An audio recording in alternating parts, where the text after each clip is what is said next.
Selamat datang dalam perjalanan perayaan 30 tahun kemandirian Ordo Kapusin Provinsi Pontianak.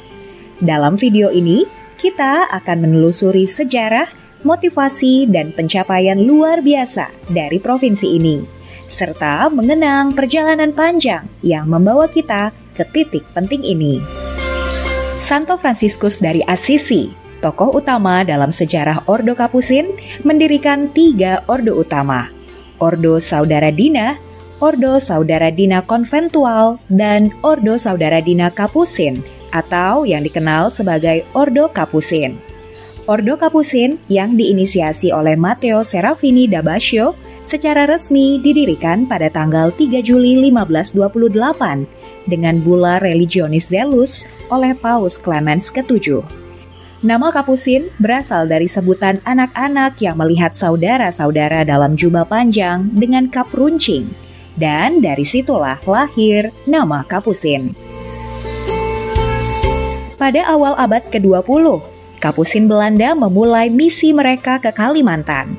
Pada 16 Oktober 1905, 6 misionaris pertama berangkat dari Tilburg, Belanda, dan tiba di Singkawang, Kalimantan Barat pada 30 November 1905. Mereka menghadapi tantangan besar dalam memulai misi mereka di tengah ketidakpastian. Namun, dengan tekad dan semangat, mereka mulai membangun sekolah dan gereja di wilayah yang sangat luas dan beragam. Dari Singkawang hingga Nanga Sejiram, misionaris Kapusin memulai karya mereka dengan mendirikan sekolah-sekolah dan gereja. Mereka bekerja keras untuk melayani komunitas Tionghoa dan suku Dayak yang merupakan bagian integral dari misi mereka. Dalam prosesnya, mereka juga mengatasi berbagai tantangan dan kesulitan untuk mencapai kemajuan yang signifikan dalam misi mereka. Kurang lebih 70 tahun setelah kedatangan pertama Kapusin di Kalimantan, pada tahun 1976, Kapusin Indonesia berdiri sebagai satu provinsi dengan 3 regio: Regio Kalimantan, Regio Sibolga, dan Regio Medan. Namun, struktur ini tidak sepenuhnya sesuai dengan konstitusi Ordo Kapusin. Diskusi panjang diadakan mengenai pemekaran menjadi 3 provinsi otonom dengan pertimbangan untuk meningkatkan otonomi dan efektivitas pelayanan.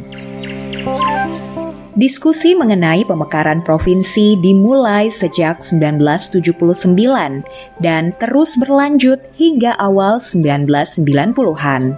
Meski ada berbagai pandangan dan pertimbangan, keputusan akhir adalah untuk mendirikan 3 provinsi mandiri: Medan, Pontianak, dan Sibolga. Pada 21 Februari 1994, Provinsi Pontianak diresmikan oleh Minister Jenderal Reverendus Pater Flavio Roberto Carraro OFM Cap dengan Santa Maria Ratu Para Malaikat sebagai pelindungnya. Pastor Bartolomeus Jansen OFM Cap diangkat sebagai minister provinsial pertama bersama dengan tim pimpinan yang membantu memulai perjalanan baru ini untuk menanamkan karisma Fransiskan Kapusin. Selama 30 tahun ini, Kapusin Provinsi Pontianak telah mencapai banyak hal. Mereka membangun komunitas yang kuat, karya pastoral parokial dan pastoral kategorial, memberikan pelayanan sosial dan pendidikan, serta memperluas misi mereka ke wilayah lain. Pencapaian ini merupakan refleksi dari dedikasi dan komitmen mereka dalam menghayati karisma Ordo Kapusin. Saat ini, Ordo Kapusin Provinsi Pontianak di usia ke-30 tahun dalam kemandirian sebagai sebuah provinsi telah melayani 18 paroki di Indonesia dan 1 paroki di Timor Leste. Sampai dengan saat ini, Ordo Kapusin Provinsi Santa Maria Ratu Para Malaikat Pontianak memiliki karya di Rumah Retret Santo Fransiskus Assisi Tirtaria Kuburaya, Rumah Retret Laverna Sanggau Kapuas, dan Rumah Pelangi Gunung Banuah Sungai Ambawang. Selain karya pastoral kategorial di Rumah Retret, Ordo Kapusin Provinsi Pontianak memiliki pelayanan karya berupa Fraternitas Gubbio Bejabang dan Biara Rumah Panjang Sumpin Sanggau Ledo. Karya pendidikan yang dikelola oleh para saudara Kapusin Provinsi Pontianak antara lain Yayasan Widya Dharma mengelola universitas, Yayasan Pendidikan Helvetia Bunut Sanggau, Yayasan Pendidikan Gembala Baik Pontianak, dan Yayasan Pendidikan Maniamas Ngabang Landak yang mengelola pendidikan sekolah dasar hingga sekolah menengah atas.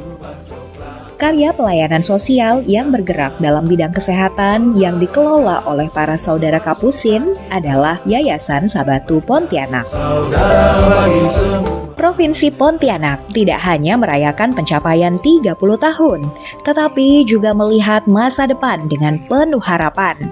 Dengan berkat doa dan bantuan umat beriman, serta jasa para misionaris dari Belanda dan Swiss, Ordo Kapusin Provinsi Pontianak saat ini memiliki rumah postulat bagi para postulan Ordo Kapusin Provinsi Pontianak yang akan memulai masa pendidikan awal atau inisial formasio, yaitu postulat 1 Singkawang, postulat 2 Sanggau Kapuas, dan 1 rumah novisiat bagi para novis Ordo Kapusin, serta 1 rumah pendidikan Kapusin atau RPK Biara San Lorenzo da Brindisi.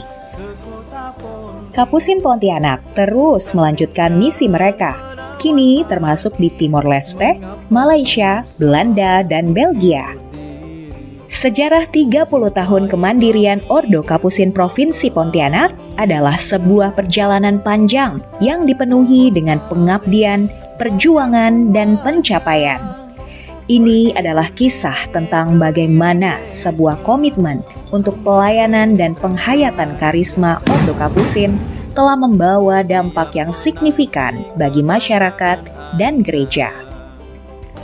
Mari kita rayakan perjalanan ini dengan syukur dan semangat, mengingat setiap langkah dan pencapaian yang telah dilakukan. Selamat ulang tahun ke-30 Kapusin Provinsi Pontianak. Semoga pelayanan dan karya misi kita terus menerangi dunia dan membawa berkat bagi banyak orang.